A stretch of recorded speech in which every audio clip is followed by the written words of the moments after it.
반갑습니다. 대기업 청자 여러분들, 그리고 TNL 주주님들. 이 금일 같이 알아볼 내용은 이 CND의 어닝콜 이슈를 좀 제가 간략하게 설명을 드리고 이 부분에 있어서 TNL과 어떤 연관성이 있는지 알아본 다음에 이 실적 부분이 앞으로 기대가 된다라는 것을 좀 참고해 주시면 좋을 것 같습니다.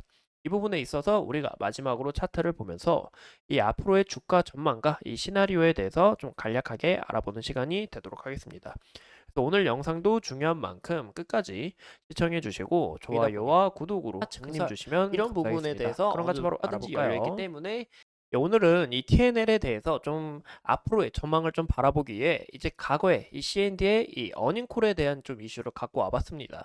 이 어닝콜이 뭐냐 하면 기존 이 실적이 잘 나온 이 어닝 서프라이즈나 뭐 예상치보다 실적이 잘 안 좋게 나온 이 어닝 쇼크와는 다르게 기업의 기업이 자사의 재무 상태와 이 전략 그리고 시장 전망을 공유하는 굉장히 중요한 수단이다라고 볼 수가 있는데 여기에 대한 내용을 좀 간단하게 풀어보자 하면 히어로 코스메틱스를 인수한 이 C&D가 이 화장품 퍼스널 케어 전문 업체입니다. 현재 매출이 약 7조 규모가 되고 유럽에 이 막대한 오프라인 유통망을 보유하고 있다라는 부분에 있어서 이 TNL뿐만이 아니라 이 시장 우리가 이 화장품에 대한 이 규모를 봤을 때 이런 C&D를 우리가 보면 국내 화장품이 유럽에 어떻게 흘러가는구나 이런 것도 예측해 볼 수가 있겠죠.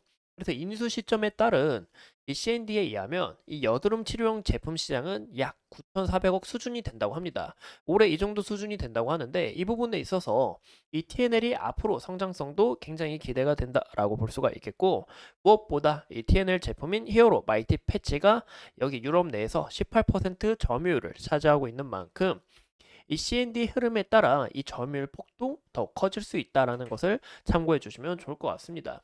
그래서 올해부터 미국과 유럽 주요 고객사인 이 C&D가 이 오프라인 유통망이 출시됨에 따라 트러블 케어 이 시장 수출이 전년 대비 약 250억 증가할 것으로 현재 추정하고 있고 현재 이 유통망이 10%에서 20%에만 현재 출시가 되었기 때문에 이 유통망 폭이 더욱 커지게 된다 하면은 이 매출폭 또한 현재 TNL의 이 점유율 18%라고 이야기를 드렸는데 여기서 점유율 더 확장될 수 있고 매출도 우리가 기대해 볼 수 있다라는 것을 우리가 확인해 볼 수가 있겠죠.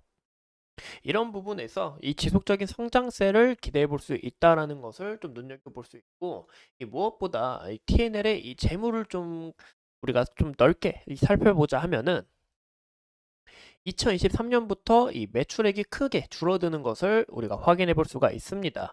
과연 이 하반기로 갈수록 매출액이 서서히 감소하는 모습을 우리가 볼 수 있는데 과연 이 이유가 뭘까? 왜냐? 이 수주를 선제적으로 앞당겼기 때문에 1분기와 2분기 실적은 좋게 반영이 됐다라는 것을 볼 수가 있습니다.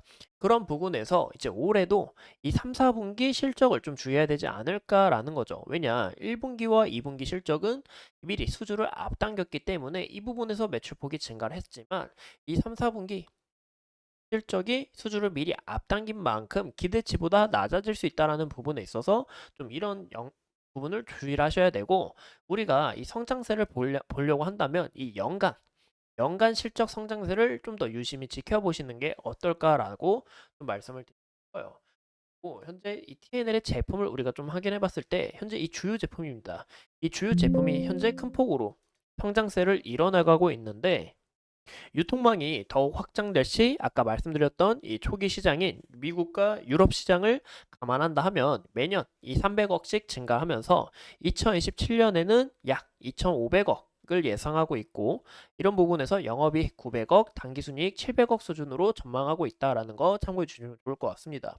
이 무엇보다 2023년까지 실적 좋게 나왔고 올해 실적 또한 더욱 상승할 거다라고 전망하고 있는데 여기에 대한 이유를 제가 좀 차트와 좀 간략하게 설명을 드린다 하면은 올해 하반기가 좀 더 기대가 된다라는 이유가 현재 이 TNL이 캐파를 더욱 늘리려고 하는 준비 중에 있다라는 겁니다.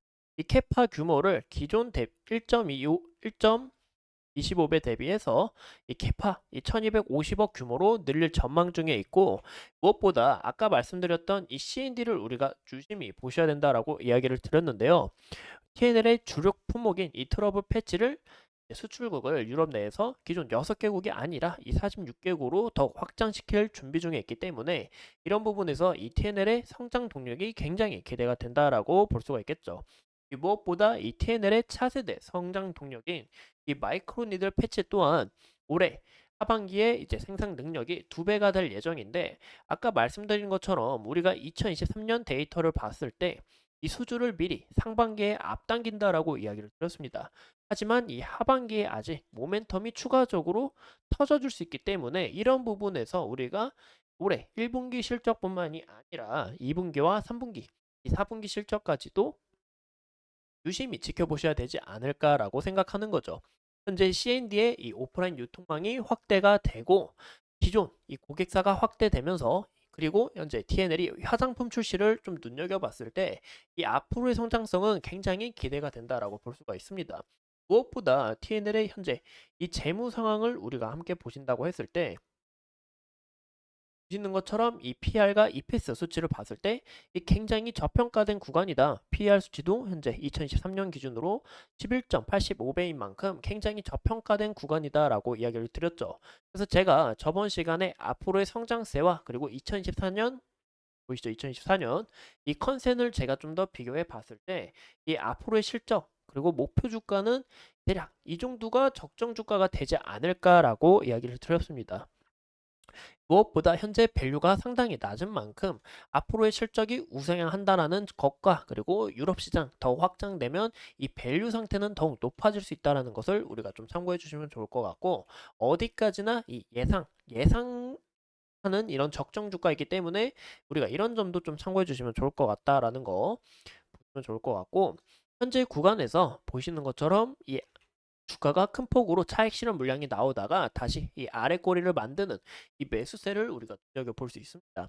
그럼 과연 이 부분이 어디서 들어왔냐? 이 기간의 흔적이라는 것을 우리가 눈여겨볼 수 있다는 거죠.